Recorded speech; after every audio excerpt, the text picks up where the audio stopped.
కాంగ్రెస్ పార్టీకి చెందిన నాయకులు మరి కాంగ్రెస్ పార్టీ అధ్యక్షులు మా నాయకురాలు మా ప్రియతమ నాయకురాలు నర్సాపూర్ శాసనసభ్యులు శ్రీమతి వాకిటి సునీతా లక్ష్మారెడ్డి మీద అనుచిత వ్యాఖ్యలు చేశారు. మరి ఆ వ్యాఖ్యలను బీఆర్ఎస్ పార్టీ కొల్చారం మండల తరఫున మేము ముక్త కంఠంతో ఏకగ్రీవంగా ఖండిస్తున్నాము. అసలు మా ఎమ్మెల్యే గారు మరి పోతంజేడుపల్లె చౌరస్తా కమాన్ వద్దకు వచ్చి మాట్లాడిన విషయం ఏంది అని అంటే, 2 వీలర్స్ సైకిల్ మోటార్లు ఆటోలలో ఈ బురదలో కూరుకుపోయారు. 2 సార్లు 2 వీలర్స్ పడ్డారు, వాళ్ళకి దెబ్బలు తాకుతున్నాయి. మరి వర్షం పడితే నీళ్లు కూడా ఇళ్లలోకి పోతున్నాయి. మరి దీన్ని రెక్టిఫై చేయాలని చెప్పి నేను ఎన్నోసార్లు అధికారులకు మొరపెట్టుకున్నా.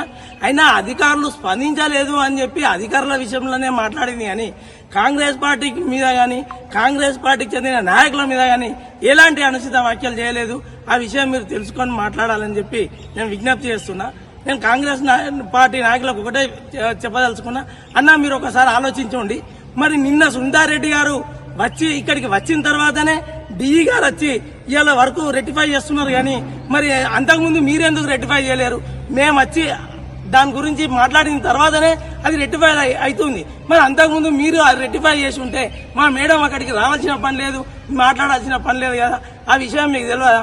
గడిచిన 10 సంవత్సరాలలో మరి ఉమెన్స్ కమిషన్ చైర్మన్ గా ఉన్నటువంటి సునీతారెడ్డి మరి ఆమె హోదాకు తగ్గట్టు ఆమె పడుతున్న పన్నులను కూడా ఆమె సక్రమంగా చేసింది. మరి అప్పుడున్నటువంటి ఎమ్మెల్యే గారు మనసున్న మహారాజు శ్రీ మదన్ రెడ్డి గారు కూడా ఎంతో డెవలప్మెంట్ చేసిండు అనేది మీకు తెలుసు, మాకు తెలుసు. మరి గత ప్రభుత్వంలో అభివృద్ధి కాలేదు అని అనడం సరైనది కాదు.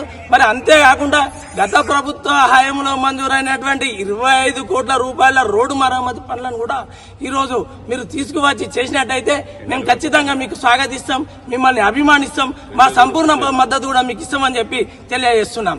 జై తెలంగాణ! సునీతారెడ్డి గారి నాయకత్వం! సునీతారెడ్డి గారి నాయకత్వం!